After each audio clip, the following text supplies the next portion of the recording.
Hello and welcome to Hull City Transfer Talk. Different surroundings today. Yeah, outside it is absolutely blowing a gale.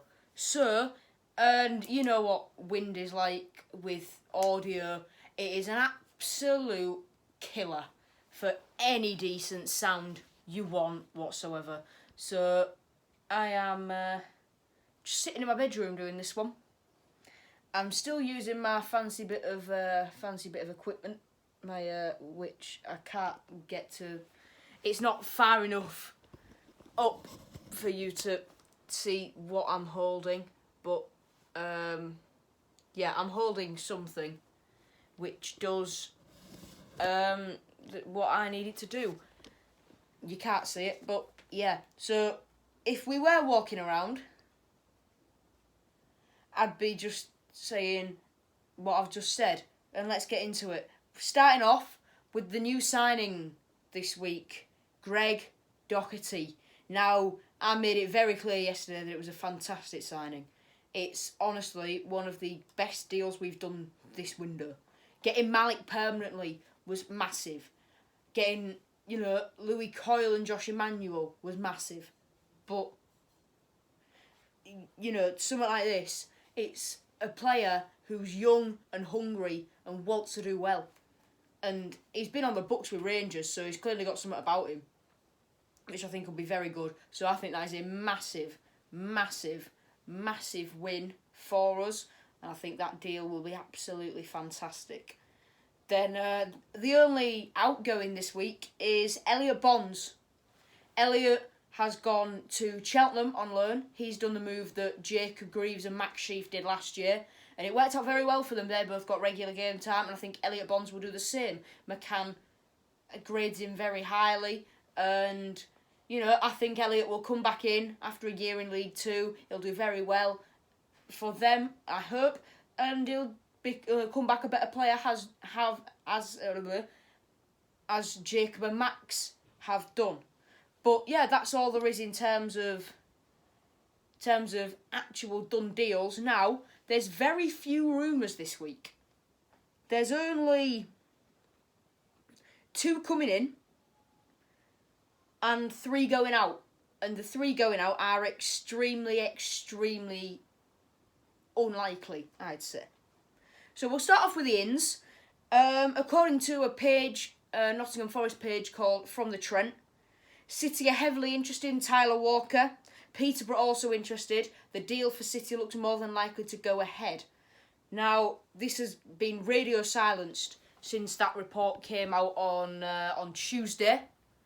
And if I'm honest, I don't see it happening now. It'd be absolutely fantastic if it did happen, but I don't see it happening. It's sad because Tyler Walker's a fantastic, fantastic player, but I just quite simply don't see it happening. But, yeah. And the Yorkshire Post also said that City were interested in him as well.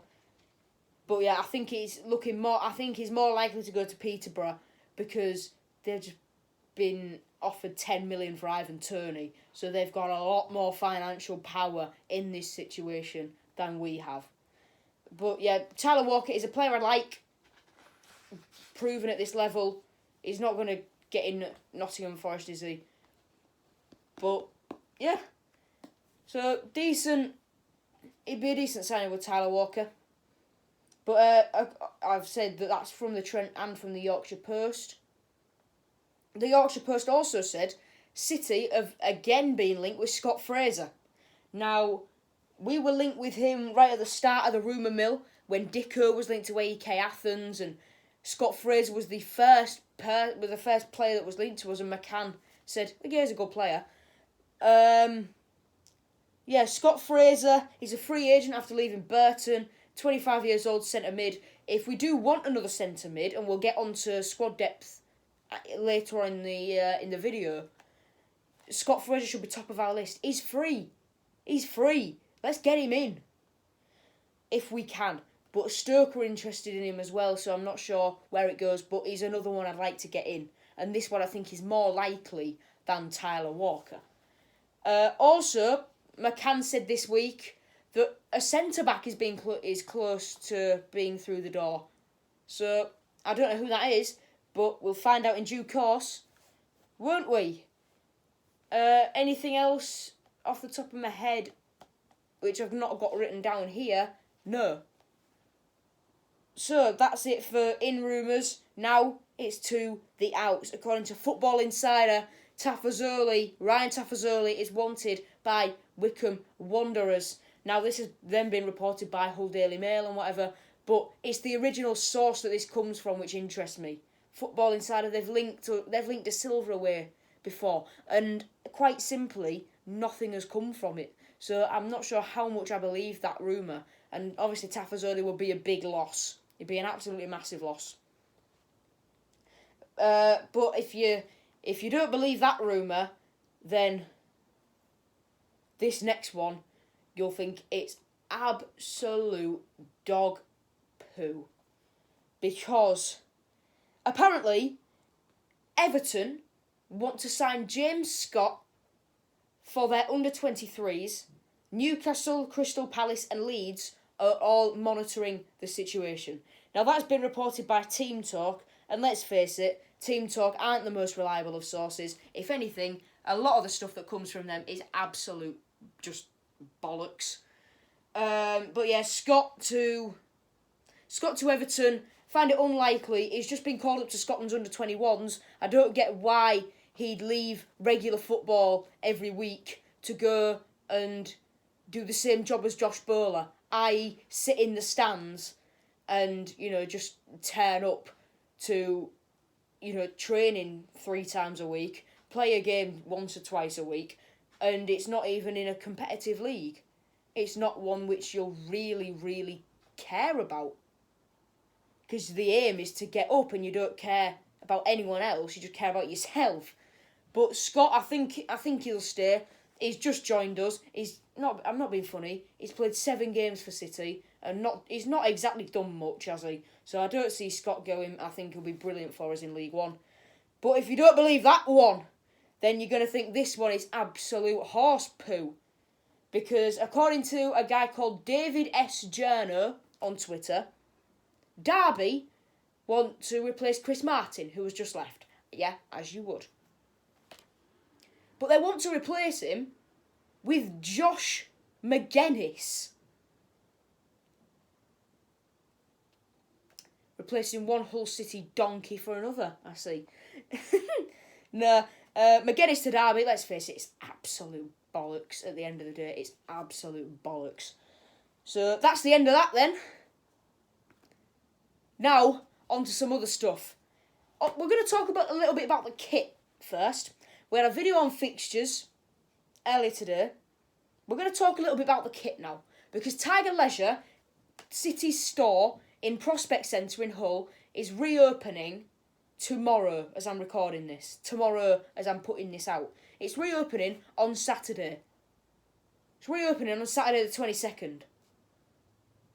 Now, they've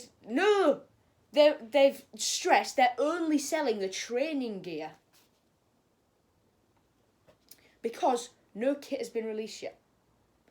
And the time I'm recording this is about 5:15, so I don't see them doing anything tonight. Unless, early tomorrow morning, they put on Twitter about 7:30, 8 o'clock, saying, this is the kit. I don't see it being on sale when fans can get back in the shop tomorrow. Now, I think there's no kit because our deal with SportPesa, the Kenyan online gaming and betting company, that deal for them to be the front sponsor of our shirt has expired. And, they've also lost their sponsorship with Everton. SportPesa also had a place in Formula 1 with Racing Point. That has been discontinued. They had it in 2018. They were title sponsor of that team. They had their blue over on the car, also mixed with a bit of pink from other brands. Not on that car this year. They're struggling for money in their own country. cancelled their deal with Everton, and our deal with them was due to expire at the end of this year anyway. So I don't know what to think about that one.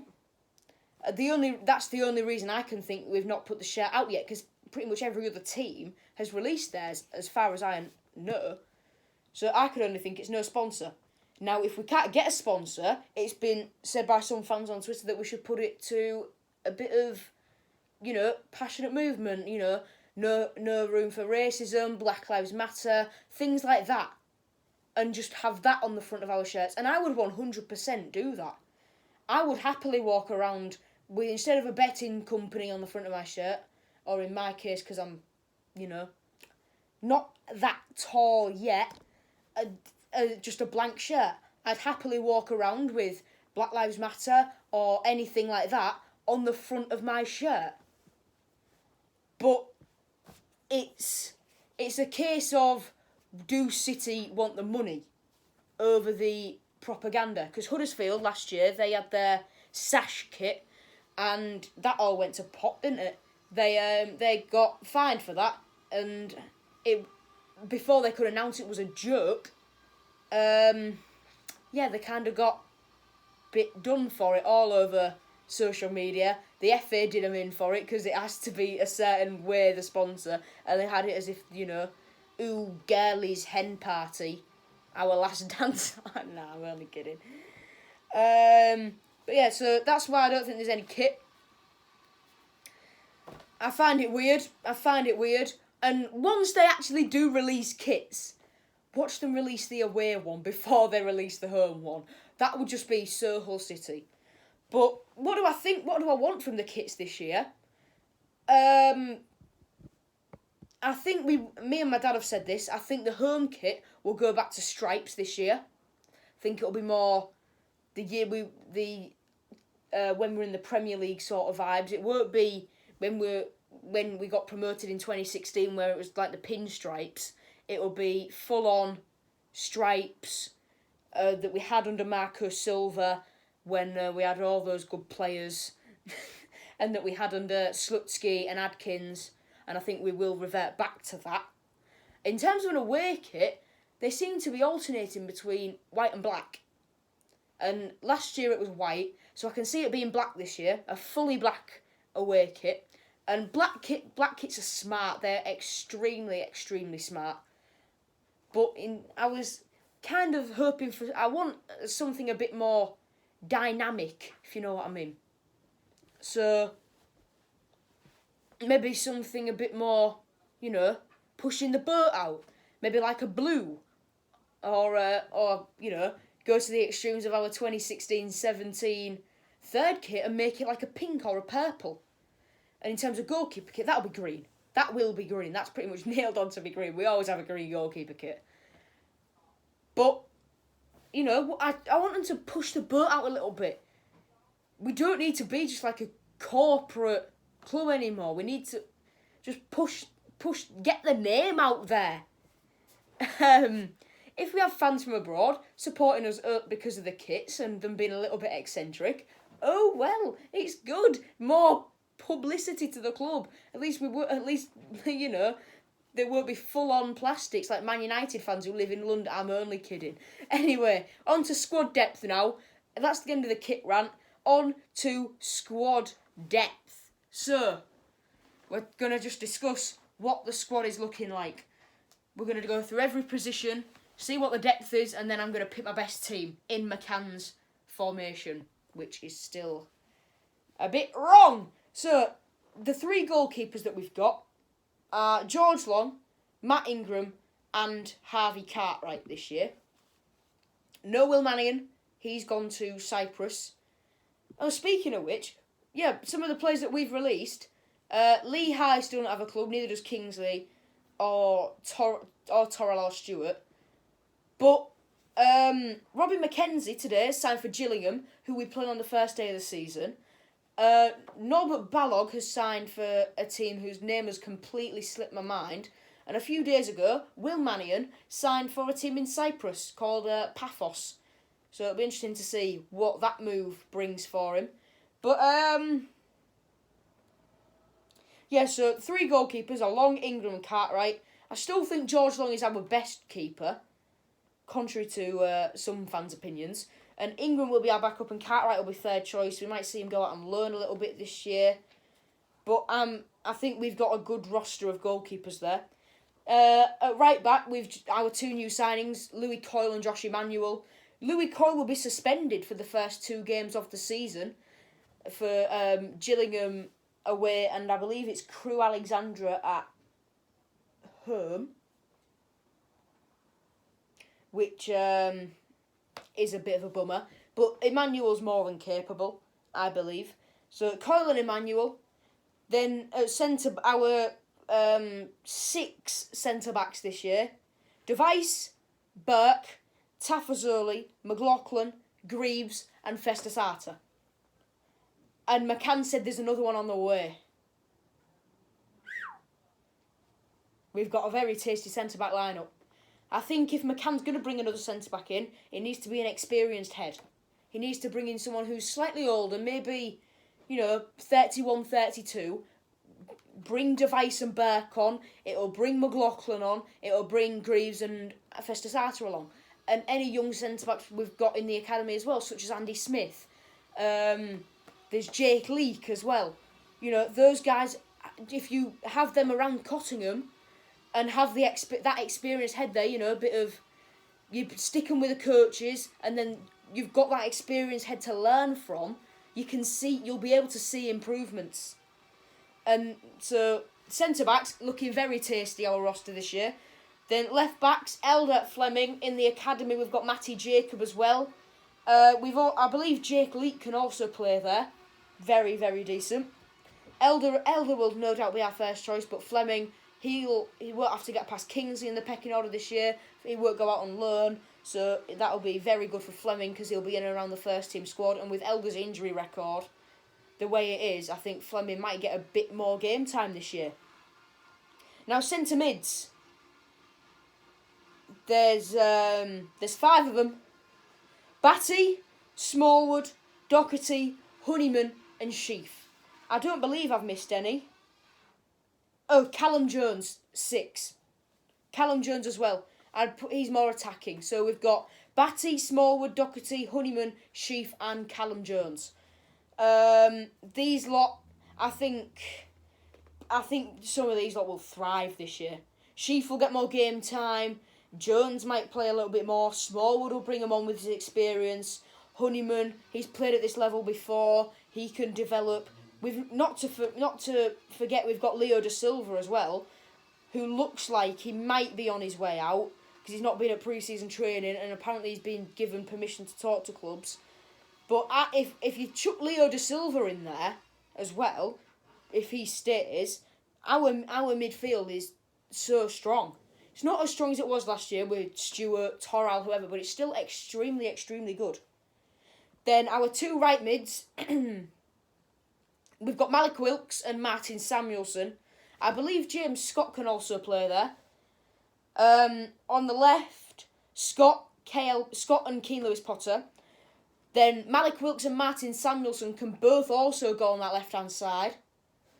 Then up top, Eves McGuinness, Lewis Potter can play up there. That's his preferred position. And James Scott.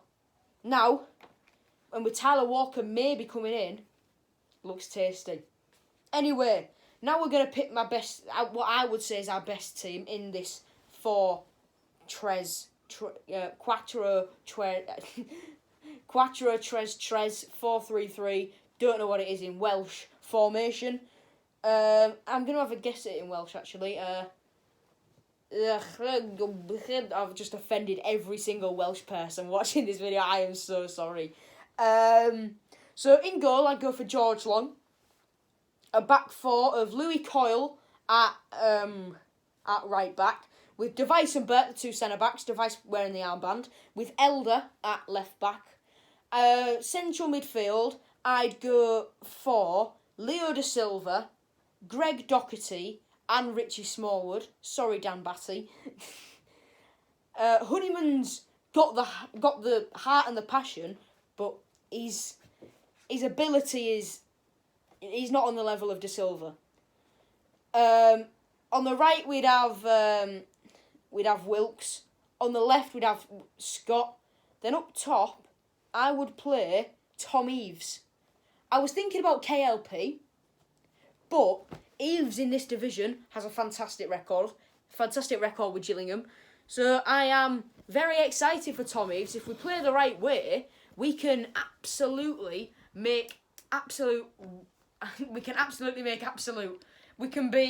really play to Tom Eaves' strengths this year, and that would be absolutely phenomenal, I think. So that is the end of transfer talk for this one. It's a little bit different, as you can see, not outside, but you know, sometimes you have to make sacrifices, and I've sacrificed going outside and getting exercise for good audio quality. So, you know, the priorities, people. Anyway, thank you all ever so much for watching, and I will see you very, very soon. Actually, tomorrow I might be at Tiger Leisure. Don't know. Depends. And in the next few days there's going to be a video about Fantasy Premier League. Some of you lot who've been here for a couple of years will remember my Fantasy Premier League series, and you'll know how close I was to winning it. And last year I completely neglected it. But this year I'm going to be back, and it's going to be as it was the few years ago. So FPL on the Old Grandpa Joe YouTube channel will be back soon. See you all later. Bye bye.